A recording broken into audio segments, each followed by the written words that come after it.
Welcome to our Buyer How-To series. I'm Barbara Wyack with the Select Realty Group here at Keller Williams Realty Sonoran Living. So you've decided to make an offer on a home. Wonderful. We're so happy for you and excited. It's a big step, and there are lots of documents that you're going to need to complete to be able to submit your offer. So the document that we're going to be going through today is called the Buyer Advisory.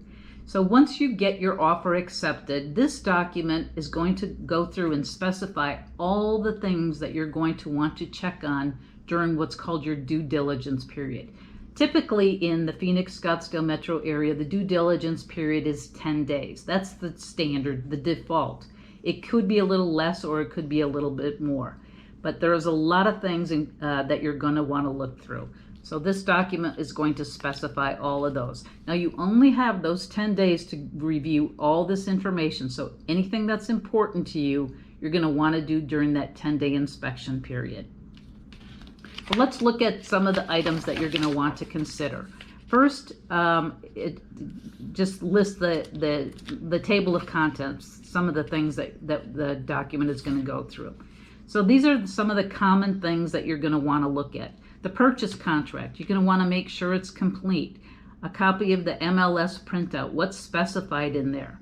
And if there's a subdivision report, you're going to want that information. We're going to want to obtain a copy of the seller's property disclosure, where the seller has told us everything that they know about the property. Has it ever had any wind damage or rain damage, things like that. Anything that would be material to you to wanting to make the offer, the seller should have that information in their disclosure statement. The next is if you're in a community that's governed by a homeowners association, you're going to want to review the CC&Rs. Make sure there's not some rules in the CC&Rs that might prevent you from wanting to move forward with living in that particular community. Some of the other things that you're going to want to look at are some of the HOA governing documents and disclosures. What's the information on the homeowners association? How much money do they have in reserves? What's the HOA fees? Things like that.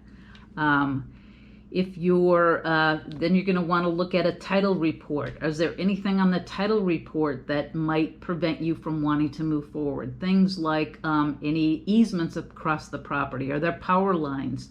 Are there things like, any exceptions to the title report, like that might affect your ability to use your property? For example, does it allow for a swimming pool if one isn't there? All that information would be in the title report. Any loan and your loan information and documents. Unless you're paying cash, you're going to have a loan. And you're going to make sure that you're working with your lender so that you fully understand all those loan documents. If there's a home warranty policy, what is it and what does it cover? If the home was built prior to 1978, you're going to want to get a lead-based paint disclosure so you can understand everything if there's any lead-based paint that was used in the home. You're going to want to have a professional inspection done on the property. An inspector will come and they'll look at everything in the home, from the plumbing to the electrical to the foundation to the roof to the air conditioning, the pool if there's a pool. All of that information will be in the inspection report, and you'll get an opportunity to review that with the inspector for all the things that might be of concern to you. Then you're going to want to look at the tax records. Is there information in there? What are the taxes on the property? Do you understand that? Are there any wood-destroying organisms or termites? You're going to want to have a termite report done. There are several loan types that actually require a clean termite report. Is the owner of the current owner of the property affected by FIRPTA, or the Foreign Investment Real Estate Tax Act? You're going to want to know that so that the correct documents are completed at title.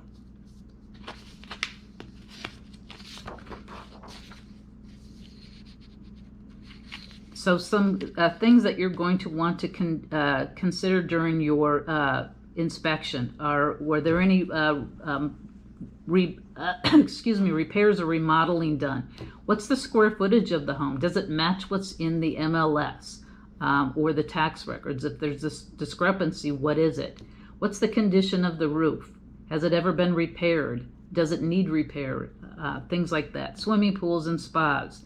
If there's a septic system, a separate inspection is going to have to be done on that as well, and a report will have to be generated for that.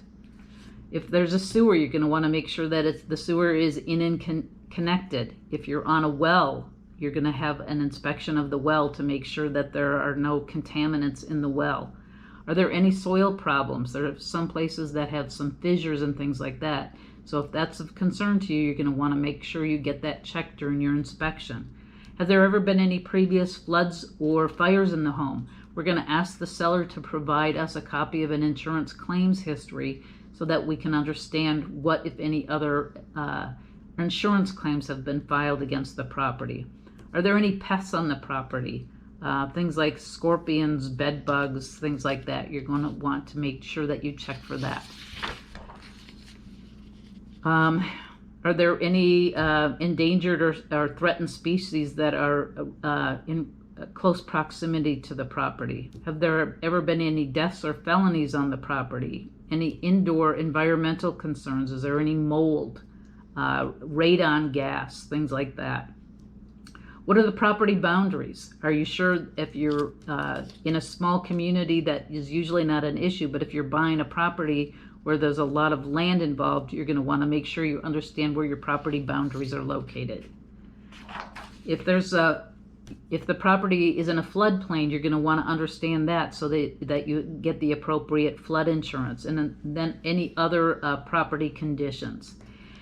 Then the next thing you're going to want to check on is any conditions surrounding the property. Are there any environmental concerns? Things like sensitive land area, if it's near a Superfund site, is it near the freeway?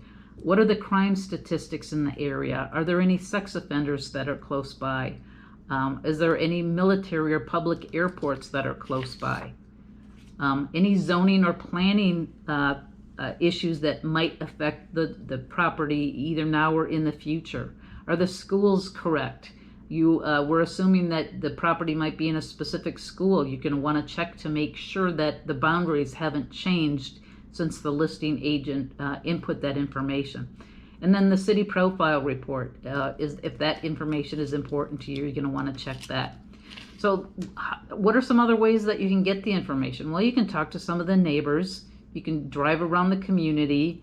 There are some websites that you can go to get the information, and we've got links for all the different websites in here where you can go and get this information. The market conditions advisory. So this just talks about some of the other documents that we've talked about during our buyer how-to series, the wire fraud advisory. And then this is just your acknowledgement that you've read, you are in receipt of all 13 of the pages. I highly recommend that you spend a few minutes reading all of this so you're fully aware of all the things that you should be thinking about and all the things that you should investigate during your due diligence period. You don't want to be surprised by something after you've already closed on the property that you wish you had understood prior to the closing. So that's the buyer advisory. Thanks again for joining us on our buyer how-to series. If you liked the video, please hit that like button. If you haven't already, please subscribe, and don't forget